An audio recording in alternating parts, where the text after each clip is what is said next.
안녕하세요. 리얼한 취업 이야기 피곤한 유 대표입니다. 저 코로나가 장기화됨에 따라서 제가 원래 면접을 보러 기업을 다녔는데 기업을 섭외하기가 너무 힘들어졌어요. 그래서 제가 지금 구독자가 이제 100달이거든요. 133분이 계시는데 컨텐츠를 벌써부터 좀 지속하기 어려워져서 새로운 컨텐츠를 좀 같이 발굴해야 되는 때가 왔습니다. 그래서 제가 뭐 새로운 걸 할 수가 없잖아요. 또 제가 재밌는 사람도 아니다 보니까 제가 꾸준하게 하고 있는 거 바로 자소서 첨사 컨텐츠를 가져왔는데 이미 유튜브에 너무 많아요, 이런 컨텐츠가. 그래서 저만의 차별성을 좀 고민을 하다가 저는 쉽게 말하면 강의에서 강의만 하지 않고 문제풀이까지 같이 하려고 합니다. 실제 자소서를 받아서 제가 첨삭을 해드리려고 하는데 아래 메일로 자소서를 보내주시면 제가 정말 성의 있게 정말 열심히 피드백을 해서 파일로 드리고 또 그거를 컨텐츠로 활용을 해보도록 하겠습니다. 일단 제가 실제로 첨삭했던 자소서 중에 질문 유형을 좀 몇 개 뽑아봤어요. 이 중에서 제가 오늘 할 게 뭐냐면 지원 동기와 입사 후 포부입니다. 정말 제일 기본적으로 나오는 거죠. 그러면서 제일 어려운 부분. 자, 결론부터 말씀드리면 지원 동기는 내가 어떤 일을 하기 위해서 이 회사에 지원을 하는 거예요.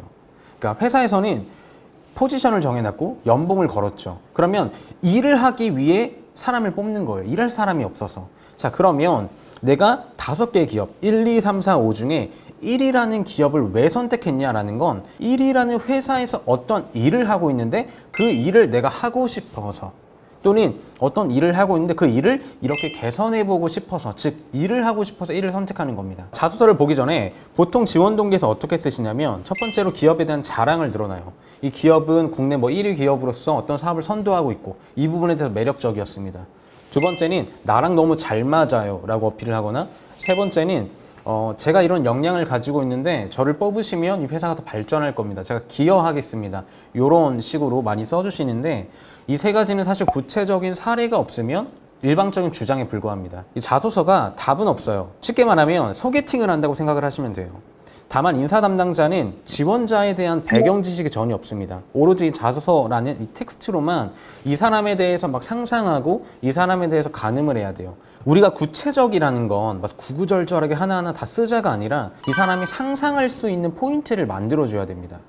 그러니까 예를 들면 제가 친구한테 나 너무 힘들어, 나 죽을 것 같아 라고 얘기를 하면 너 힘들구나, 너 죽을 것 같구나, 뭐 왜 힘든지 왜 죽을 것 같은지는 모르지만 그리고 공감도 안 되지만 이 친구의 주장을 그냥 믿어주는 거예요. 친구니까. 근데 남이에요? 그러면 또 믿을 수가 없죠. 근데 만약에 제가 나 너무 힘들어, 내가 어떤 일이 있었냐면 오늘 회사에 이러저러 있었는데 부장님 일해서 내가 이렇게 울었어 라고 어떤 상황을 얘기를 하면 그 사람이 그 상황을 들으면서 머릿속으로 그림이 그려집니다.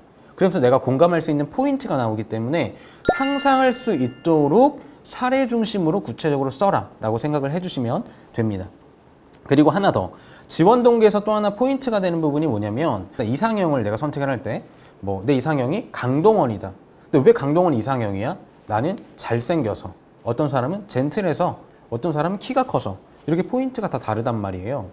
내가 회사에 대한 지원한 동기를 쓰는 건 그게 내가 회사를 바라보는 시각이 됩니다. 그래서 이 사람은 어느 포인트를 집중해서 이 회사에 대해서 인식을 하고 있고 이 회사를 바라보고 있고 이 회사에 대해서 이해하고 있는지를 가늠하기 위해서 왜 지원했어? 라고 물어보는 겁니다. 자, 그럼 바로 자소서 내용을 보죠. 여기서 좀 포인트가 될 만한 거는 일단 소제목. 소제목은 필수로 써주셔야 됩니다. 소제목의 역할은 크게 두 가지거든요.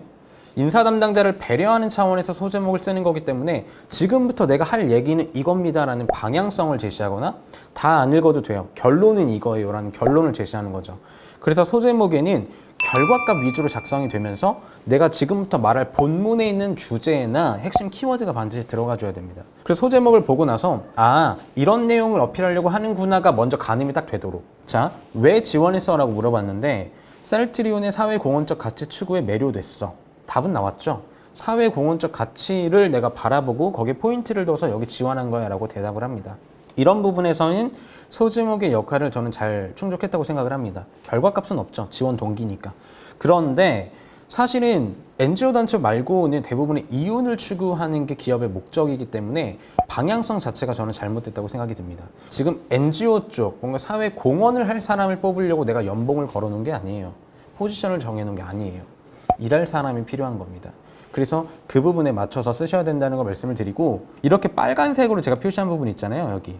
이거나 뭐 요거 같은 경우는 뭐냐면, 뭐 사실 제가 이 기업에 대해서 잘 알지 못했습니다. 이런 건 사실 굳이 쓸 필요가 없어요. 왜냐면 이 기업에 대해서 관심을 갖고 이 기업을 위해서만 준비를 해왔다고 어필하는 친구들도 정말 많거든요. 근데 굳이 나 원래 몰랐어요. 근데 우연히 알게 됐어요. 이런 식으로 어필할 필요는 없습니다. 그리고 두 번째로, 이를 통해 셀트리온의 가치와 방향성에 대해 알게 됐습니다. 이게 내가 셀트리온이라는 기업에 대한 이해했다는 거거든요. 근데 그 포인트가, 물론 기업에서는 이런 사회 공헌과 뭐 이런 기여를 하기 위한 큰 목표를 가지고 있죠.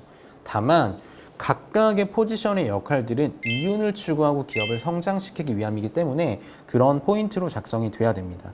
자, 그리고 제가 이렇게 춘 거는 뭐 이렇게 클릭하시면 이런 내용이라는 걸 한번 보시면 될 것 같은데, 기업을 분석하실 때는 여러분 홈페이지 한 번만 봐도 누구나 할 수 있는 얘기를 써주시면 전혀 가치가 없어요.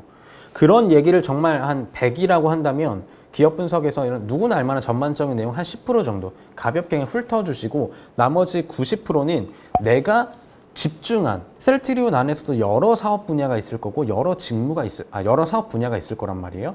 그 중에 내가 지금 지원하고자 하는 직무에서 현재 또는 셀트리온의 미래에 관심을 갖고 있는 사업을 분석을 하셔야죠. 뭐 구글도 있고 다트도 있고, 또는 기본적으로 브런치 같은 데 검색을 해보셔도 저는 도움이 개인적으로 많이 됐고, 여러 방법이 있어요. 그래서 기업에 대해서 이 친구가 적어도 우리 기업에 대해서 남들보다 좀 더 찾아봤네, 이해를 하고 있네 라는 거는 인사 담당자가 느끼도록 글을 써주셔야 됩니다. 자, 그러면 지원 동기를 결국 어떻게 작성을 해야 되냐.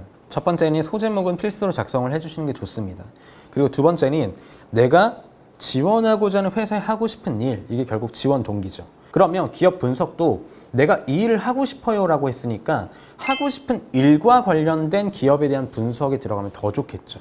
전체적인 포지션에 대해서 분석하지 말고 내가 하고 싶은 일 또는 하고자 하는 일에 연관된 기업에 대한 내용을 분석해 주시는 게 좋고요. 네 번째로, 그래 그러면 그 일을 하기 위해서 하고 싶어? 그러면 그 일을 너가 왜 잘할 수 있는데를 물어보겠죠. 그럼 내 역량을 기술하는 겁니다.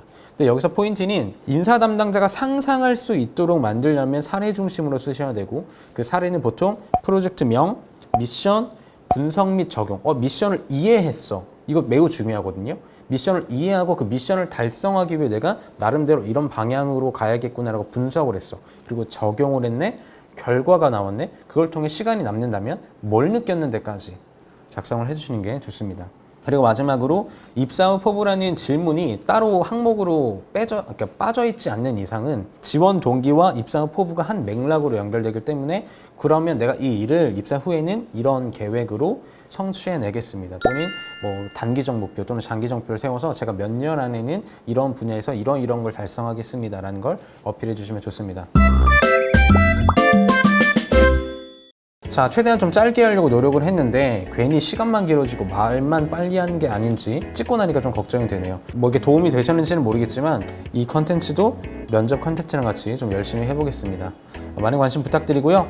메일로 자소서 꼭 보내주시기 바랍니다. 자, 여기서 마치겠습니다.